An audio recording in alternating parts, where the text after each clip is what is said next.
자, 이번엔 어떻게 생각하십니까? 순서입니다. 한 가지 이슈에 대한 패널분들의 깊은 생각을 들어봅니다. 보시죠.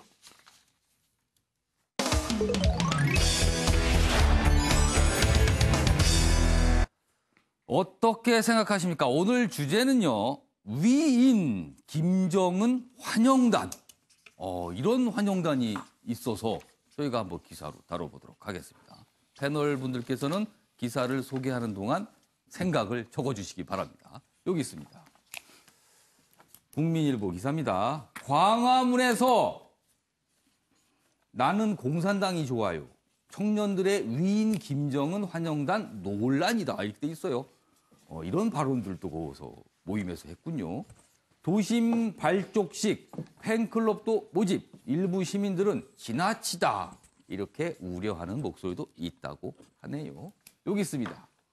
동아일보입니다. 같은 내용을 전하고 있습니다. 여기 여기 보시면 여기 보면 사진 속에 위인맞이 환영단 발족 기자회견 이런 내용도 좀 보이고 있네요. 여기 기사가 이렇습니다. 서울 도심에서 위인 김정은 팬 모집. 좌파 성향 청년단체 이딴 환영 집회. 그러나 반대하는 시민은 차라리 북으로 가라. 또 이렇게 반발하는 시민도 계신다고 합니다. 이게 지금 우리 사회 광화문에서 모습인데요. 자, 패널 네 분께서는 이 사안을 어떻게 생각하시는지 한 분씩 보겠습니다. 먼저 김창현 교수, 어떻게 보세요? 저는 일단 이 동의는 하지 않습니다만. 내용에는? 이 주장이네요. 그렇지만 민주주의 사회가 자유로운 목소리, 이런저런 목소리를 허용하는 곳이라서 일단은 전체적으로 표현의 자유 영역에서 좋다 싫다 정도는 할 수 있는 것이 아니냐. 그래서 그 동의 여부를 떠나서 그런 표현의 자유를 우리나라 국민은 누리고 있다. 저는 그렇게 봅니다. 그러니까 우리가 이제 표현의 자유가 있는 민주주의 국가니까 그 체제의 우월성을 또 보여주는 거다. 또 이렇게 또 해석을 하시는 것 같으네요. 알겠습니다.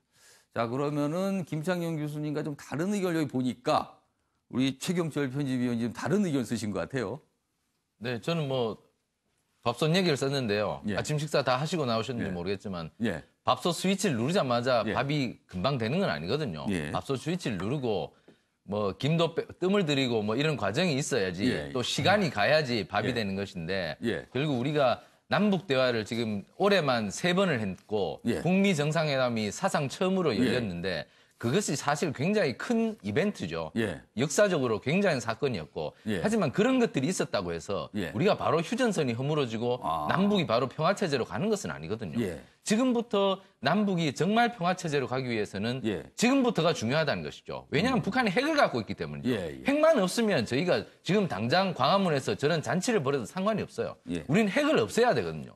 핵 때문에 우리가 불안해하는 것이 너무나 크고 그것 때문에 세계 평화까지 지금 세계 각국들이 염려를 하는 판에 지금 너무 섣부른 행동은 결국 남남감정을 불러일으킵니다. 남남감정을 불러일으켜버리면 결국 문재인 대통령이 저런 김정은 위원장과 회담을 할 추동력이 없어진다는 거예요. 그러니까 지금은 참아야 될 때다. 오히려 정부에 부담을 주는 거다. 그렇죠. 그다음에 지금 실정법이 아직 국가보안법이 있지 않습니까? 그것이 없어지고 형법으로 대체되는 상황도 아니고 아직 국가보안법이라는 것이 있고 155마일 휴전선에서 북한의 100만 대군과 우리 60만 대군 지금 대치 상황인데 저런 것을 한다는 것은 지금 앞으로의 미래에도 좋지 않은 거예요. 저런 집회는 국가보호법하고는 진짜 상충이 되나요? 그렇죠. 이게 청와대도 얘기했지 않습니까? 지금 살아는 판을 걷는 것이다. 그러니까 모두가 조심해야 될 것인데 청와대도 조심할 터이니 국민들도 조금 인내하고 기다려달라는 것이지 않습니까? 그러한 상황을 우리가 국민들이 잘 알고 섣부른 행동을 한다면 결국은 평화 무드에 찬물을 끼얹는 것이라고 볼 수가 없는 것이죠. 알겠습니다. 배재정 전 의원께서는 어떻게 생각하십니까? 네, 저는 이 또한 지나가리라 땡땡땡을 했는데요. 이 또한 지나가리라는 국민들께서 다 아실 테고 우리가 워낙 적대 관계가 오래 유지되어 오다 평화 무드로 전환하는 그 과정에서 이런 의견도 나오고 저런 의견도 나올 수 있다고 생각합니다. 태극기 집회도 있을 수 있는 것이고요. 또 이렇게 젊은 분들인 모양인데 조금 과하게 사실 국민들의 오해를 불러일으키거나 걱정을 불러일으킬 여지는 저는 있다고 생각하기 때문에 제가 마지막에 땡땡땡을 썼는데 그럼에도 이런 부분들을 좀 큰 차원에서 이 시간이 지나가면서 자연스럽게 정돈될 수 있는 과정으로 보실 수도 있지 않겠느냐. 예, 그렇게 생각을 합니다. 이 또한 지나가리라. 그래서. 자, 이경환 변호사. 이게 뭡니까? 이경환 변호사 쓰신 거는. 보통 메시지 보면 뭐 눈물 흘리는 그런 게 약간 슬퍼서. 그러니까 우울하다, 뭐 눈물이 난다 이런 표시입니까? 예. 저는 대한민국 모든 젊은이들 내지는 많은 사람들이 다 저기 동조한다고 생각하지 않습니다. 저 중에 일부 앞에 좀 나서는 사람들이 저런 표현을 썼다고 보거든요. 근데 마치 그것이 모든 사람들의 의사인 양 저렇게 이야기하는 자체가 저는 정말 문제를 보는데. 그렇죠. 모든 사람의 의사는 아니고 저런 의견이 있다라고 지금 소개가 된 거죠. 특이하니까 독특하기 때문에 신문에서 다뤄진 것 같습니다. 그렇습니다. 아까 이야기했던 뭐 표현의 자유, 사상의 자유, 우리 대한민국 다 인정이 되기 때문에 별 문제 없을 거라고 저는 보고 있고 이 정도는 충분히 소화할 수 있다고 보는데 그래도 적어도 아까 우리 책임질 위원께서 정확하게 이야기하셨지만 실정법 위반 이 부분은 문제가 될 수 있기 때문에. 그거 어떻게 됩니까? 그건 법상으로. 뭐 예를 들어서 뭐 찬양 고무, 뭐 이렇게 될까지 간다면 물론 그런 의도가 아니었으리라 보지만 찬양 고무로 보이지는 않는 것 같은데요. 본인의 내심적 의사가 진짜 찬양 고무할 의도로 이런 걸 쓰는 것이라면 평화적인 어떤 해결이 아니라 그런 의도로 쓰는 것이라면 오히려 될 수도 있는 여지도 있는 거죠. 그래서 본인 그런 것들을 속이지 말고 정확하게 진짜 선의에 사는 것인 것을 정확하게 알 수 있도록 행동하는 게 맞다는 이야기죠. 그래야만 실정법을 폐해갈 수 있고 사상의 자유나 표현의 자유도 보호받을 수 있다. 이렇게밖에 볼 수가 없는 거죠. 아무튼 이 서울 광화문에서 벌어지고 있는 현상인데 그 현상에 대한 네 분의 의견, 생각을 들어봤습니다. 시청자 여러분께서는 어떻게 생각하시는지 모르겠습니다. 자, 다음 기사로 넘어가 보겠습니다. 여기 있습니다. 경향신문입니다. 3명 탄 음주운전 자동차 교통사고가 났습니다. 그런데요, 뒷좌석 1명은 방치가 된 채 전신마비가 됐습니다. 이게 무슨 일입니까?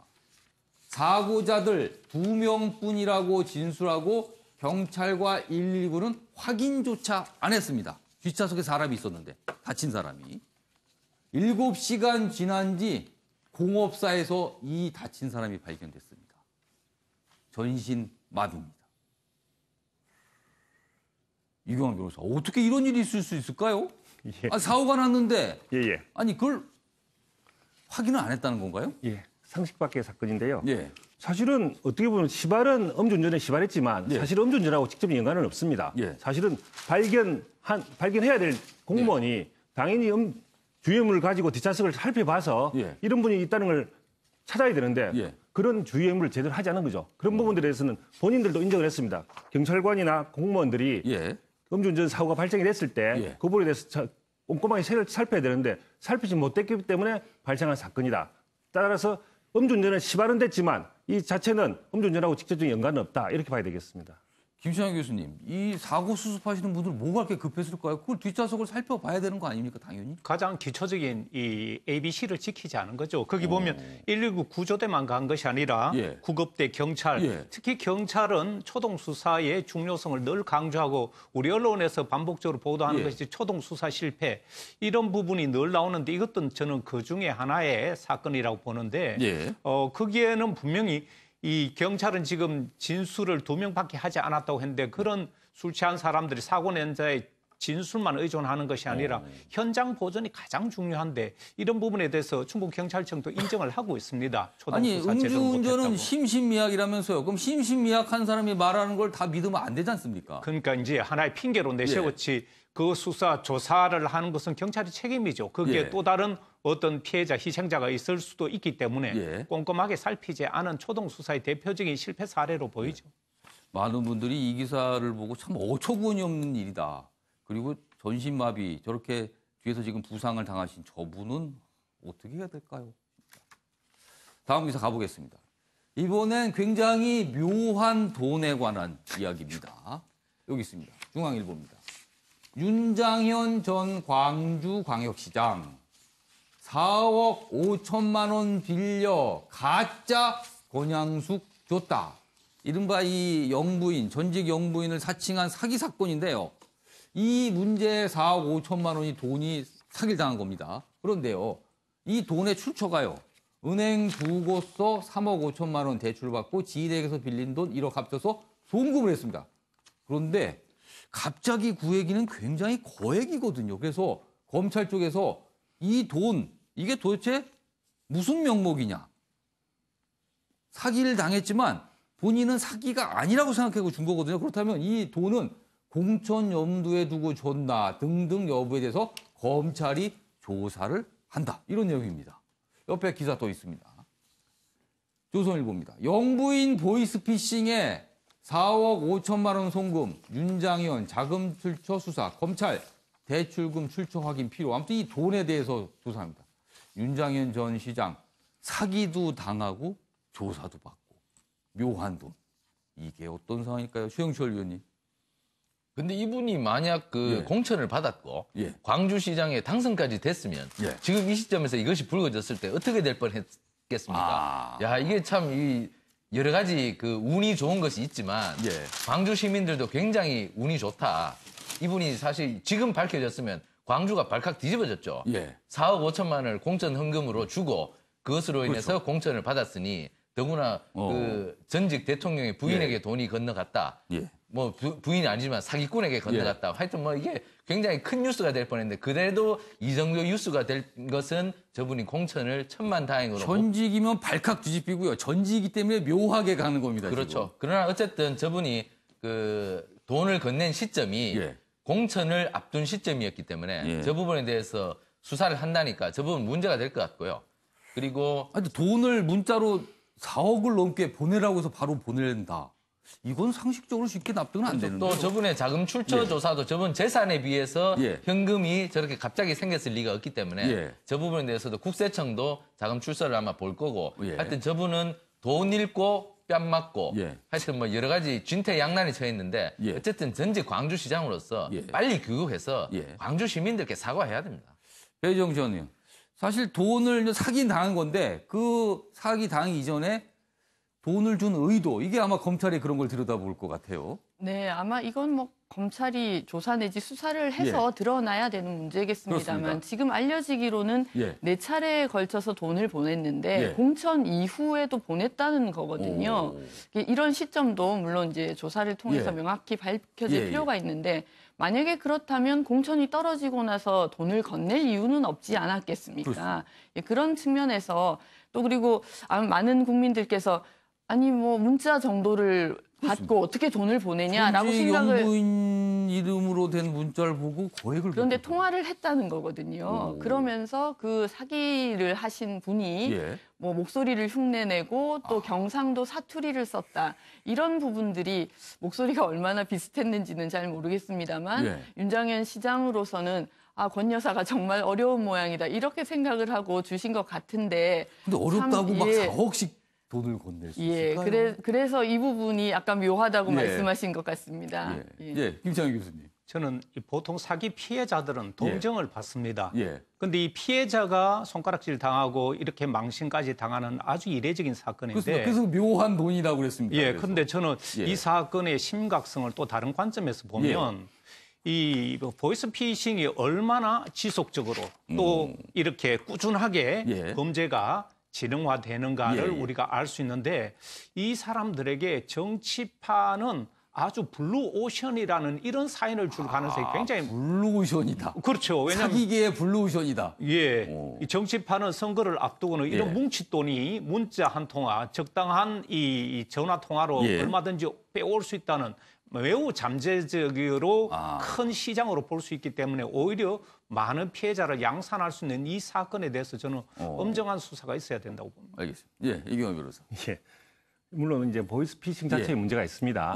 그렇지만 이 사건은 그거하고 일반적인 거하고 좀 다르죠.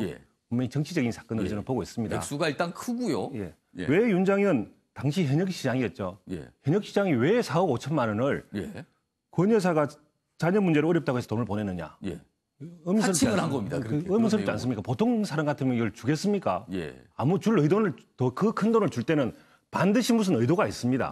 그냥 진짜 자녀 문제를 준 것인지 그 의도가 맞는지 아니면 다른 의도가 있는 것인지 다른 의도가 있는 것인데 이 다른 의도에 초점이 맞춰져 있는 것이죠. 그러면 크고 4차례 연속해서 갔다는 것인데 그렇다고 한다면 거기에 대한 의도를 반드시 밝혀서 그냥 안 그래도 옛날에 뭐 권양수 여사가 무슨 돈을 받은 이런 문제들이 있지 않습니까? 그런 문제가 있음에도 불구하고 이번에 돈을 갔을 때는 무슨 문제가 의도가 분명히 있었을 것인데 그 의도에 대한 것을 마치 전체 보이스피싱만의 문제다. 이런 식으로 물타기 하는 것은 저는 문제가 있다고 봅니다. 아무튼 문자로 영부인을 사칭해서 돈을 빌려달라고 해서 거액이 오간 상황. 아무튼 상황이 묘해서 윤장현 전 시장께서 자세한 설명을 좀 더 해야 되는 상황이 되지 않았나 싶습니다.